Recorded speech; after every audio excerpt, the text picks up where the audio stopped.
الحمد لله الأكرم الذي خلق الإنسان وكرم وعلمه من البيان ما لم يعلم. أما بعد، فأعوذ بالله من الشيطان الرجيم. بسم الله الرحمن الرحيم.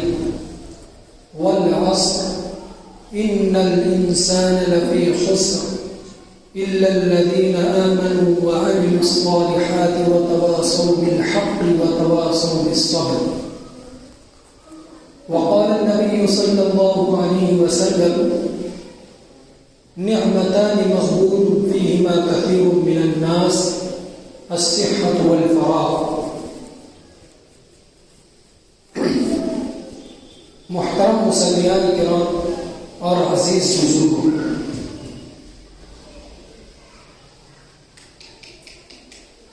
عربی کا ایک شعر ہے: حیات کا انفاس تعد فکلما مضت نفس انقصت به جزءا. اس کا مفہوم و معنی یہ ہے کہ تیری زندگی چند سانسوں کا مجموعہ ہے اور تو اپنی سانسیں لے رہا ہے اور زندگی ختم ہو رہی ہے.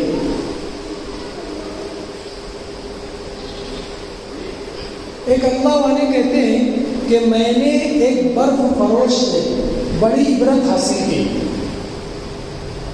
کہ برف فروش اپنی گاڑی پر برف رکھا ہوا ہے اور وہ آواز لگا رہا ہے کہ اے لوگوں، مجھ سے میرا مال خرید لو ورنہ میرا مال آہستہ آہستہ زائل ہو جائے گا، آہستہ آہستہ ختم ہو جائے گا. اب برف بیچ رہا ہے. آپ لوگوں کو معلوم ہے کہ برف بڑی تیزی سے پگھلتا رہتا ہے. تو اللہ والے کہتے ہیں کہ اس برف فروش سے میں نے عبرت حاصل کی کہ اس برف کے مانند ہماری زندگیاں بھی ہیں کہ آہستہ آہستہ ہم بھی اپنی موت کے قریب ہو رہے ہیں. اور زندگی کی مثال بھی برف کے مانند ہے.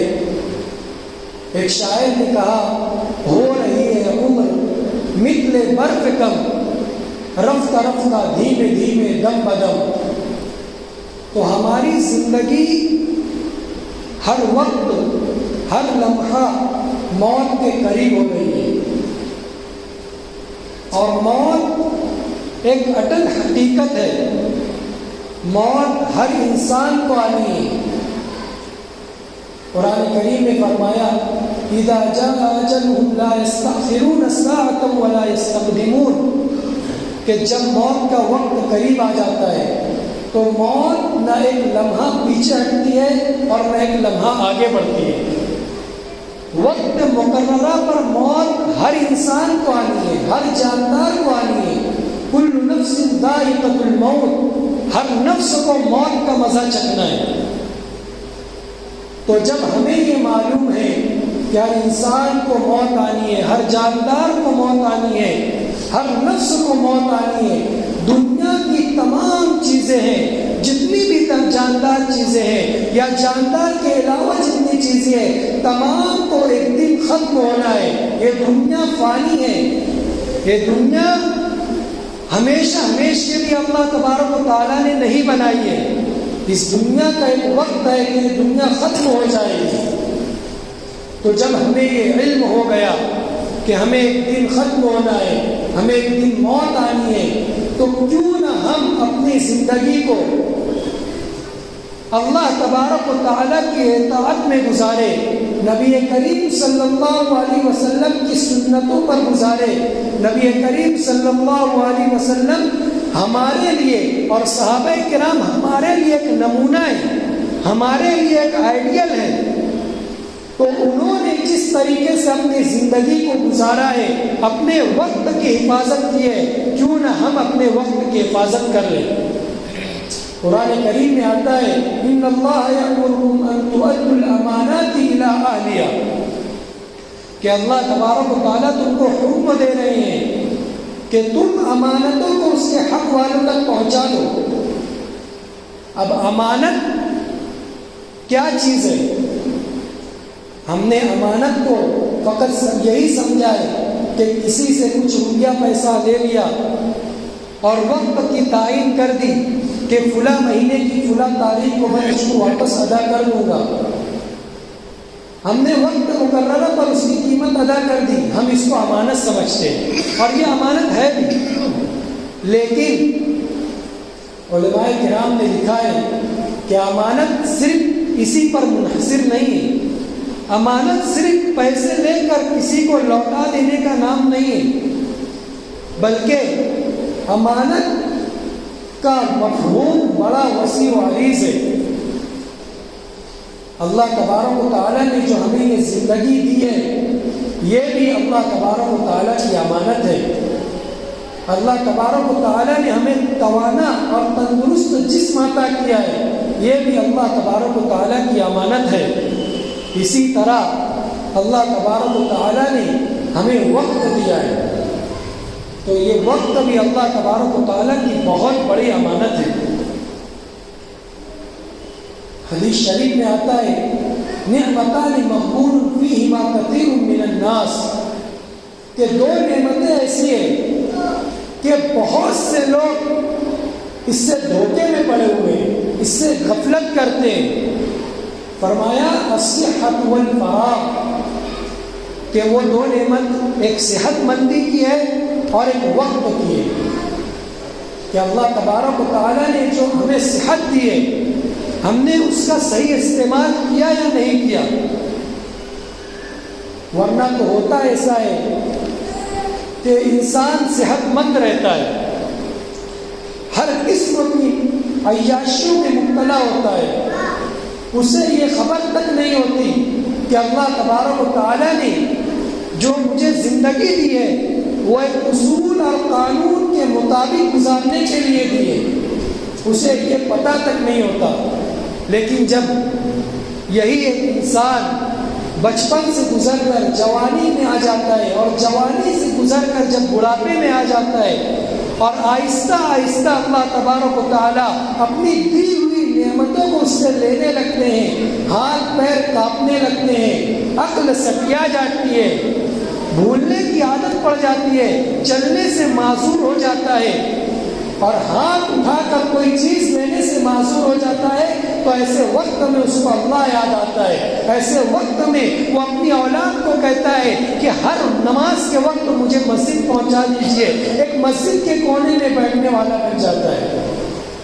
حالانکہ اللہ تبارک و تعالیٰ کو سب سے زیادہ جو سجدہ اپنے آگے پسند ہے وہ ہے جوانی کا سجدہ. ایک انسان جب اپنی بھرپور جوانی میں اللہ تبارک و تعالیٰ کے سامنے اپنا ماتھا ٹیکتا ہے، تو اللہ تبارک و تعالیٰ تمام فرشتوں میں اعلان کرتے ہیں کہ تم گواہ رہنا، ایک نوجوان بندہ میرا جس کو جسم ایک تندرست جسم عطا کیا ہے، وہ اس تندرست جسم سے عیاشیوں میں مبتلا ہو سکتا ہے، نافرمانیوں میں مبتلا ہو سکتا ہے، لیکن یہی ایک جوان بندہ دیکھو میرے آگے سجدہ کر رہا ہے، تم گواہ رہنا میں نے اس کی مغفرت کر دی.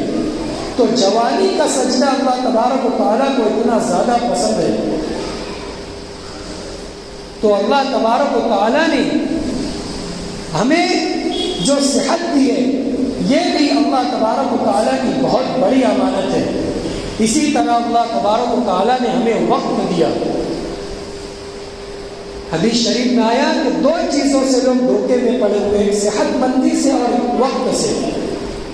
تو اللہ تبارک و تعالیٰ نے جو ہمیں وقت دیا ہے، آج ہم اس وقت سے بھی دھوکے میں پڑے ہوئے ہیں.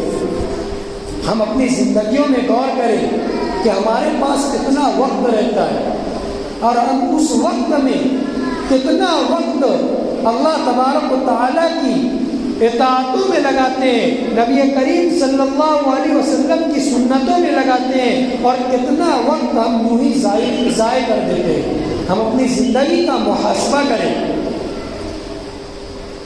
کہا گیا کہ 2 دن جس کے برابر ہو وہ بھی خسارے میں، وہ بھی حرمان میں اور محرومی میں. من ساوى یومین فهو حرمان، کہا گیا 2 دن جس کے برابر گزرتے ہیں وہ بھی خسارے میں. مطلب یہ کہ اگر انسان ایک دن اس نے گزارا، اس نے دن کے اندر 5 وقت کی نمازیں ادا کی، اب دوسرا دن آیا، دوسرے دن پہ اس نے 5 وقت کی نمازیں ادا کی، ایسے شخص کے بارے میں بھی کہا گیا کہ وہ خسارے میں. مطلب یہ ہے کہ اس انسان کو ایک دن میں اس نے جتنی نیکیاں کی ہے، دوسرے دن میں اس کی نیکیاں بڑھ جانی تھی. دوسرے دن اس کے فرائض کے ساتھ سنتوں کا اہتمام ہونا تھا. اگر سنتوں کا اہتمام کرتا ہے تو دوسرے دن اس کا سنتوں کے ساتھ نوافل کا اہتمام کرنا تھا.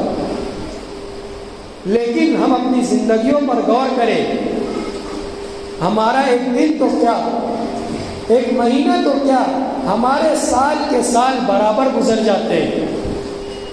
ہم اپنے آپ سے پوچھیں 2021 جب ہمارا گزرا تھا تو ہم نے اس 2021 کے اندر ہم نے کتنی نمازیں ادا کی تھی. اس کے بعد 2022 کا سال آیا. 2022 کے اندر ہم نے اللہ تبارک و تعالیٰ کی کتنی فرما برداری کی. اب 2022 کا آخری دن ہے، غالباً کل آخری دن ہے، تو کل 2022 بھی ہمارا پورا ہو جائے گا تو 2023 ہمارا آنے والا ہے.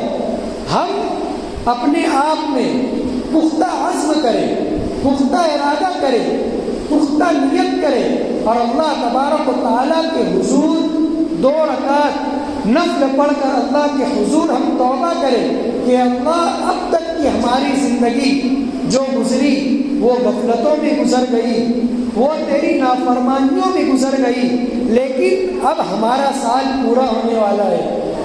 2022 پورا ہونے والا ہے، ہم 2023 میں جانے والے ہیں. اے اللہ ہم نیت کرتے ہیں کہ اب ہم تیری اطاعتوں میں زندگی گزاریں گے، ہم تیری فرما برداریوں میں زندگی گزاریں گے. اب تک ہم درس قرآن میں نہیں بیٹھتے تھے، اب ہم درس قرآن میں بھی بیٹھیں گے. اب تک ہم فرض نمازوں کو چھوڑتے تھے، اب ہم فرض نمازوں کو ادا کریں گے.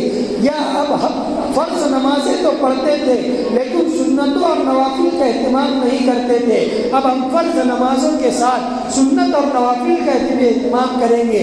اب تک ہم صدقہ نہیں دیتے تھے، اس کے بعد ہم صدقہ دیں گے. اب تک ہم غریبوں کا اور رشتہ داروں کا حق مارتے تھے، اس کے بعد جو سال آنے والا ہے ہم غریبوں اور رشتہ داروں کا حق نہیں ماریں گے. ہم یہ نیت کریں اور اللہ کے حضور توبہ کریں اور اللہ سے توفیق مانگے تو اللہ تبارک و تعالیٰ کی مدد ہمارے ساتھ ہوگی، شامل حال ہوگی. لیکن ضرورت اس بات کی ہے کہ ہم سال کا اختتام پر اللہ کے حضور رات کی تنہائیوں میں جاگے اور 2 رکعت نفل ادا کرے اور اپنے آپ سے، اپنے دل سے پوچھے، اپنے آپ کا محاسبہ کرے کہ ہم نے گزشتہ زندگیوں کو کس طریقے سے گزارا اور ہم اب آئندہ زندگی، اب جو آئندہ 2023 ہمارا شروع ہونے والا ہے، ایک نیا سال شروع ہونے والا ہے، ہم اس کو کس طریقے سے گزاریں گے. ورنہ تو ہوتا یہ ہے وقت گزرتے رہتا ہے اور انسان لہو لہی میں پڑا رہتا ہے. جب سال پورا ہوتا ہے انسان کو اس بات کی خوشی ہوتی ہے کہ میرا ایک سال بڑھ گیا اور وہ ہیپی برتھ ڈے کے نام سے پارٹیاں دیتا ہے، اپنے دوست احباب میں کیک کاٹتا ہے اور خوشی کا اظہار کرتا ہے. حالانکہ اللہ تبارک و تعالیٰ نے اگر کسی کو 60 سال کی زندگی دی ہے اور اس کا 40 سال پورا ہو جاتا ہے تو اس کی زندگی کے لیے صرف 20 سال بچتے ہیں اور انسان خوشی منا رہا ہوتا ہے کہ میری عمر میں اضافہ ہو گیا. در حقیقت عمر میں اضافہ نہیں ہوتا ہے، در حقیقت ہماری عمر کم ہو جاتی ہے. ایک اینٹ اور گر گئی دیوار حیات سے اور بند کہہ رہا ہے میری عمر بڑھ گئی. تو ہماری زندگیاں کم ہوتی چلی جا رہی ہے، برف کے مثل ہماری زندگیاں ختم ہوتی ہوئی جا رہی ہے، لیکن ہمیں اس کا وہم گمان بھی نہیں. ہم لہو لہی میں پڑے ہوئے ہیں، برتھ ڈے منا رہے ہیں، ہمارا وقت ہوٹلوں پر ضائع ہو رہا ہے، ایک قوم جو ہیپی نیو ایئر کے نام سے ایک جشن کرنے والی ہے کہ جیسے ہی گھڑی کی سوئی کا کانٹا 12 پر آتا ہے تمام لائٹیں بند ہو جاتی ہے اور دھوم دھڑام سے پڑاکے پھوڑے جا رہے ہیں اور کیک کاٹے جا رہے ہیں اور لوگ ایک بد چیزوں کے پیچھے بھاگے ہوئے چلے جا رہے ہیں کہ یہ تمام چیزیں خرافات میں شامل ہیں، یہ تمام کی تمام چیزیں لہو و لعب ہیں۔ ایک مسلمان کا کام یہ نہیں ہو سکتا، ایک مسلمان کا کام ہیپی برتھ ڈے منانا نہیں ہے، ایک مسلمان کا کام ہیپی نیو ایئر منانا نہیں ہے۔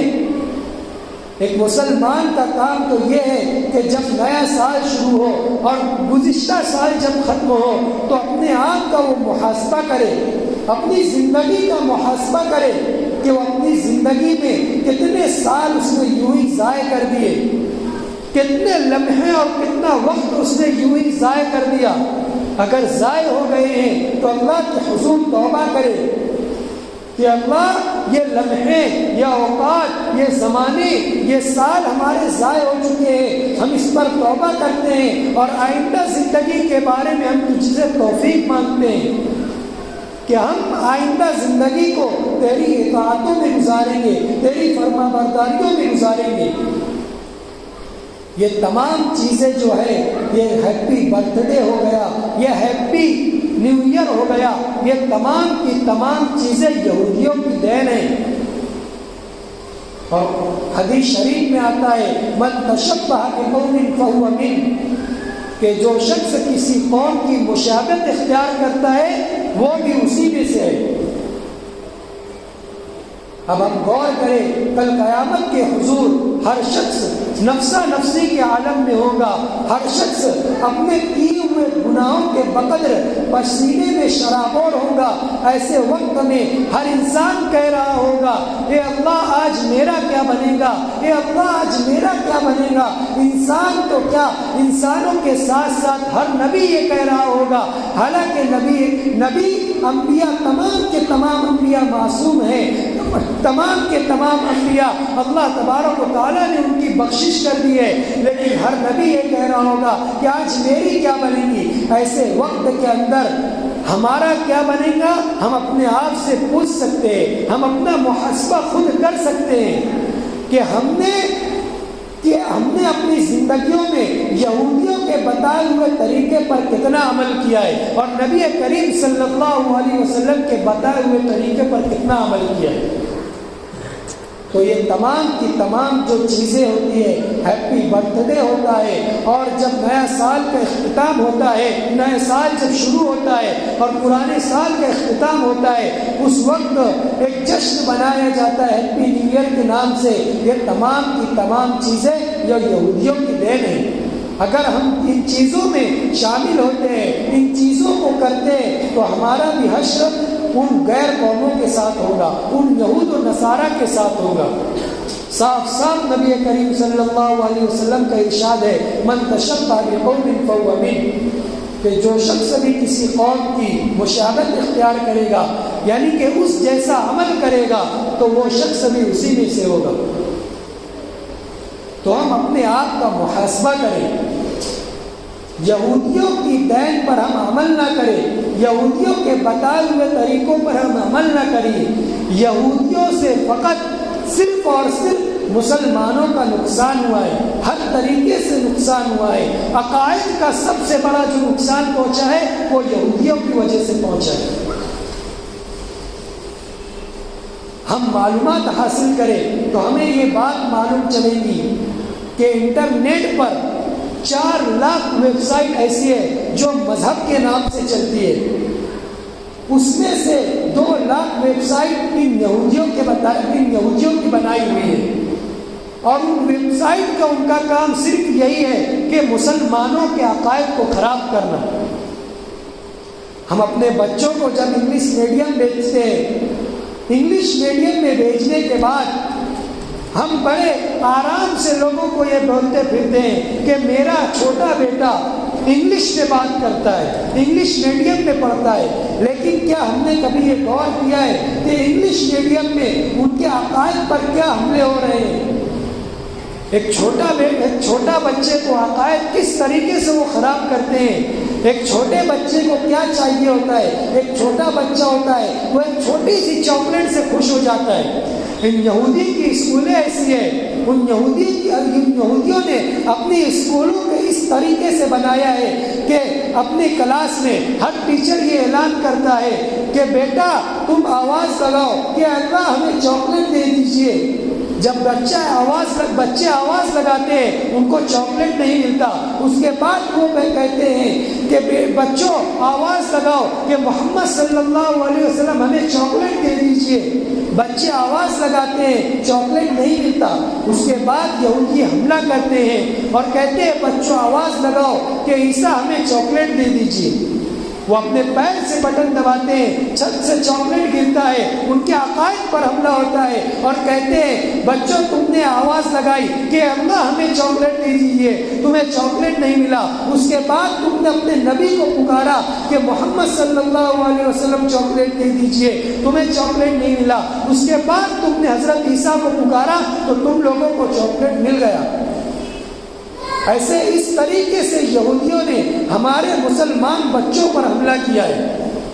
اور یہی نہیں، کانوینٹ کی تعلیم جو دی جاتی ہے، انگلش میڈیم کانوینٹ کی تعلیم جو دی جاتی ہے، ہم اپنی مسلمان بچوں کو بیچتے ہیں۔ ان کانوینٹ کی تعلیموں میں ان کا یہ قاعدہ ہوتا ہے کہ کوئی بھی لڑکی اپنے فل برقعے میں، اپنے فل نقاب میں نہیں آ سکتی، فل سائز کا کپڑا نہیں پہن سکتی۔ اگر تمہیں کانوینٹ کی تعلیم حاصل کرنا ہے تو تمہیں اسکرٹ پہننا پڑے گا، اپنی رانوں تک کپڑا پہننا پڑے گا۔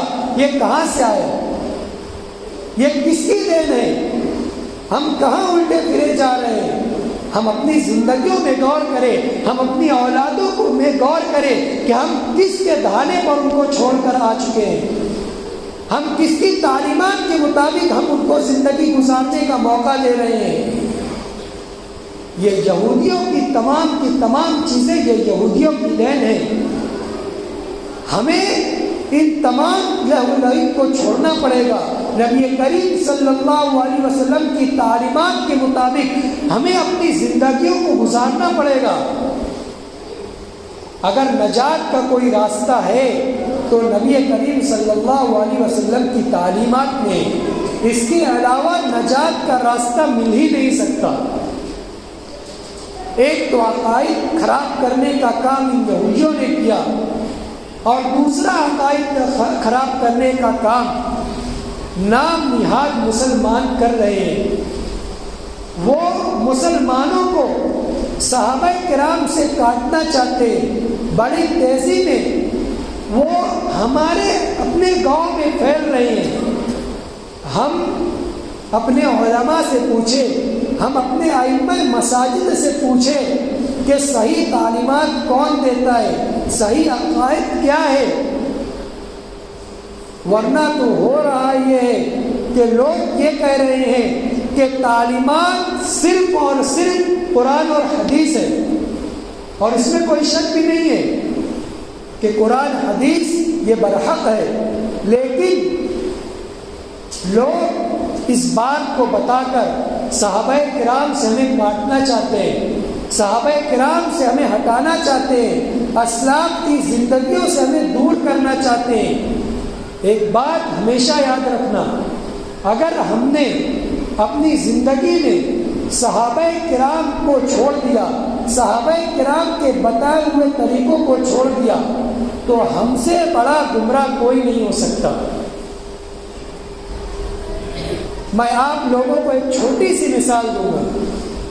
ایک چیز ہوتی ہے، مثلا یہ رومال ہے، اب یہ رومال مثال کے طور پر بہت اچھا ہے۔ اب کسی کے سامنے آپ گئے اور رومال کو پیش کیا، اب سامنے والا یہ دیکھے گا رومال تو بہت اچھا ہے، اب وہ اپنے ہاتھ میں لے کر یہ کہے گا یہ رومال ہے، اس کا لہجہ سنیے آپ، یہ رومال ہے۔ اب مثال کے طور پر یہی رومال خراب ہو، اب اس کے الفاظ اور لہجہ بدل جائے گا، وہ کہیں گے یہ رومال ہے، اب دیکھیے نبی کریم صلی اللہ علیہ وسلم نے اپنی پوری حیات میں صحابہ کرام کو جو تعلیمات دیے، یا نبی کریم صلی اللہ علیہ وسلم کے سامنے کوئی ایسا عمل صحابہ کرام نے کیا ہے تو نبی کریم صلی اللہ علیہ وسلم کا لہجہ اور نبی کریم صلی اللہ علیہ وسلم کے الفاظ دیکھیے. مثلا کوئی ناجائز کا، کوئی غلط کا نبی کریم صلی اللہ علیہ وسلم کے سامنے ہوا، نبی کریم صلی اللہ علیہ وسلم نے کہہ دیا یہ کام صحیح ہے. اب صحابہ کرام نے حدیثیں لکھی ہیں اور ہم تک حدیثیں پہنچائی ہے، لیکن نبی کریم صلی اللہ علیہ وسلم کا لہجہ نہیں پہنچایا ہے. نبی کریم صلی اللہ علیہ وسلم کا لہجہ ہم نے سنا نہیں ہے. تو صحابہ کرام نے نبی کریم صلی اللہ علیہ وسلم کے لہجوں کو بھی لکھا ہے. مثلا صحابہ کرام نے لکھا کہ غلط کام نبی کریم صلی اللہ علیہ وسلم کے سامنے ہوا، نبی کریم صلی اللہ علیہ وسلم نے غصے کے عالم میں یہ کہا کہ یہ کام جائز ہے. غصے کے عالم میں کہا کہ یہ کام جائز ہے. کیا معلوم چلا کہ یہ کام جائز نہیں ہے. اب اگر ہم نے صحابہ کرام کو چھوڑ دیا اور صرف نبی کریم صلی اللہ علیہ وسلم کی باتوں کو لیا اور کوئی غلط کام ہو اس کے آگے لکھا ہوا ہے نبی کریم صلی اللہ علیہ وسلم نے فرمایا یہ کام جائز ہے، نعوذ باللہ، کتنا بڑا غلط مطلب ہو جائے گا. تو اس لیے نبی کریم صلی اللہ علیہ وسلم کی تعلیمات پر عمل کرنے کے لیے ہمیں صحابہ کرام کی زندگیوں کو بھی دیکھنا پڑے گا، صحابہ کرام کے فرمان کو بھی پڑھنا پڑے گا، صحابہ کرام کے فتاووں پر بھی عمل کرنا پڑے گا.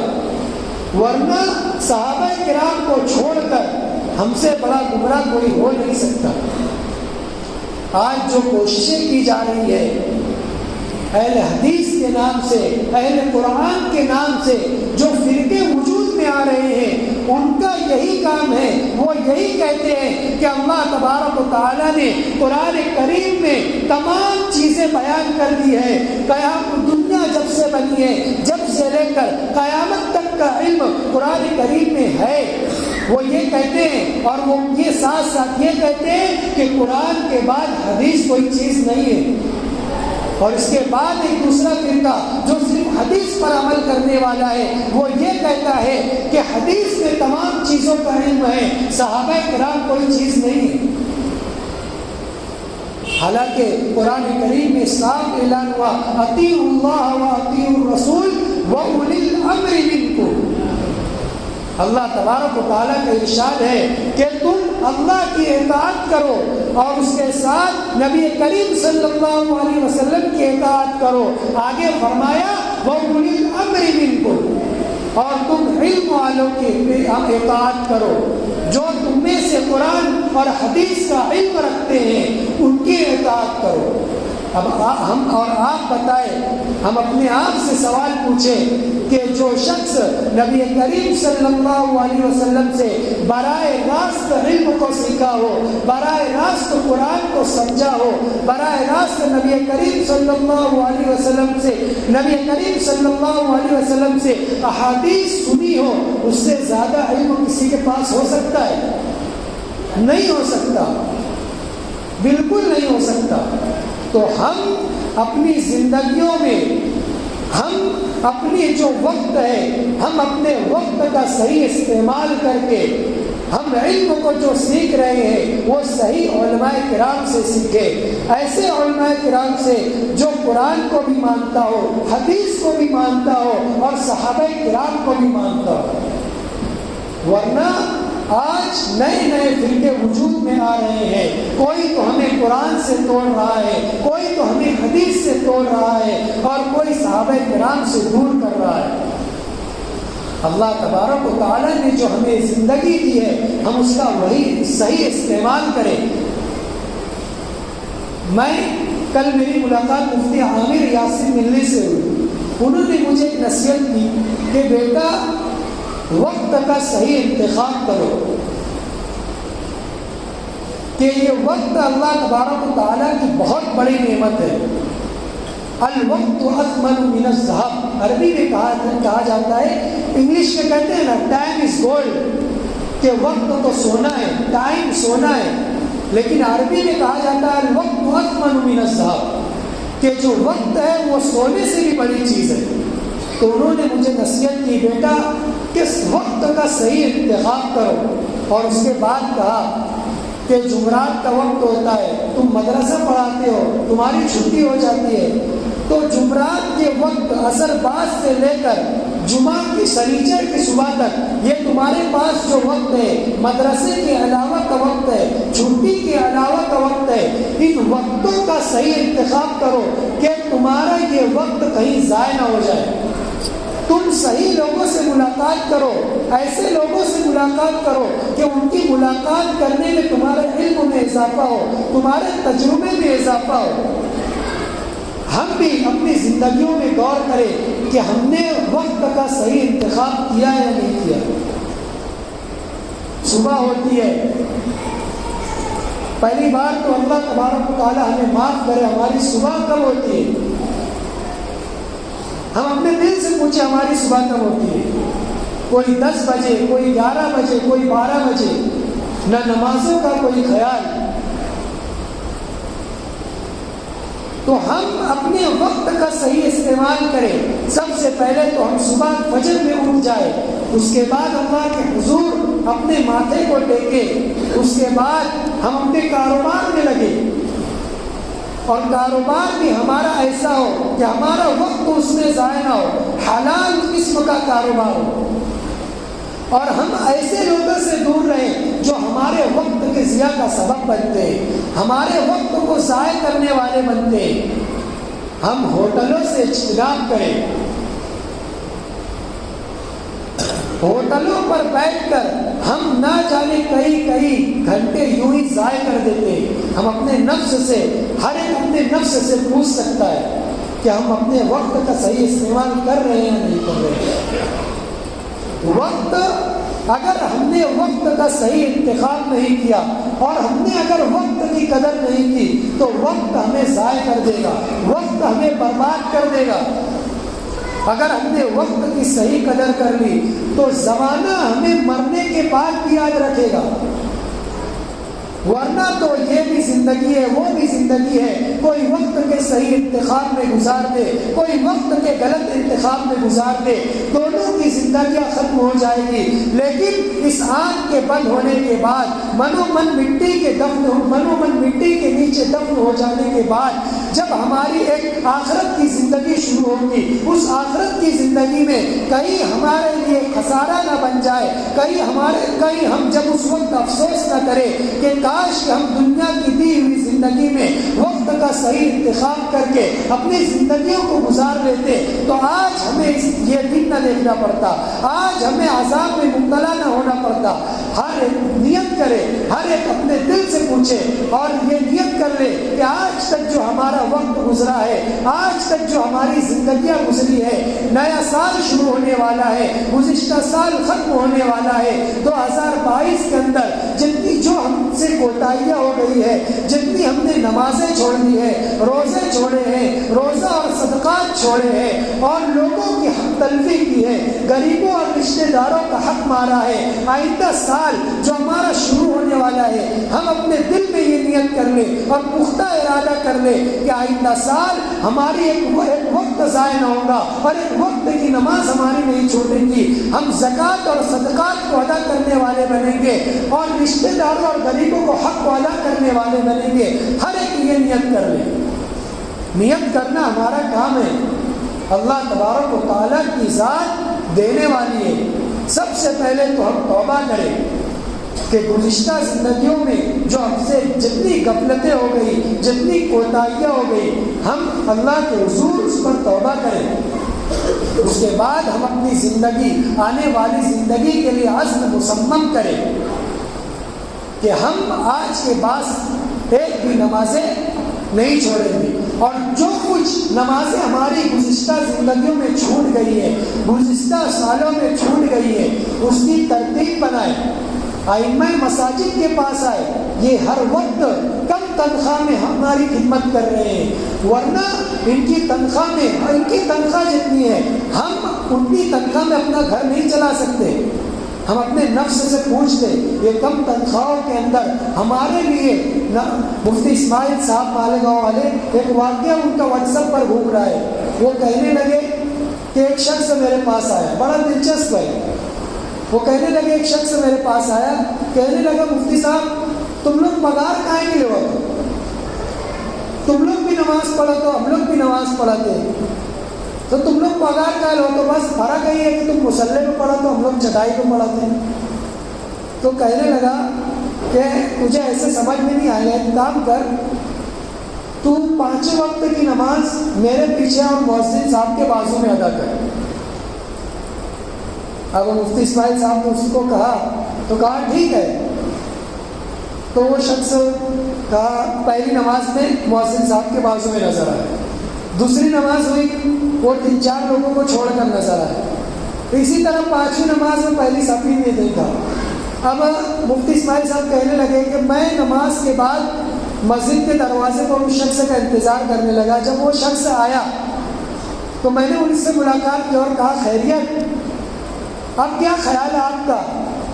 کہنے لگا کہ مفتی صاحب میں بہت دور رہے پڑے کہ معلوم پڑا عشاء کی نماز کا وقت ہوگا، میں بھاگت آؤ لیکن پہلی صف میں جگہ نہیں ملی۔ تو بولے آپ کیا کہنا ہے پگار کے بارے میں؟ تو رہا تو شخص سے کہنے لگا مفتی صاحب ہم لوگ کی پگار بہت کم ہے۔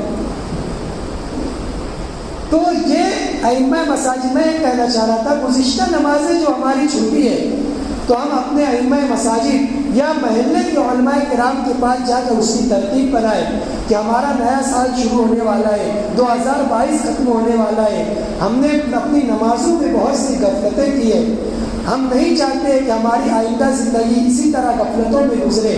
جو ہماری گزشتہ نمازیں ہیں ہم کو اس کو پڑھنے کی ترتیب بتائیے اور ہم اپنی آئندہ نمازوں کو پڑھنے کا عزم مصمم کریں۔ اللہ تبارک و تعالی ہمیں کہنے سننے سے زیادہ عمل کرنے کی توفیق عطا فرمائے۔ وآخر دعوانا الحمد للہ رب العالمین۔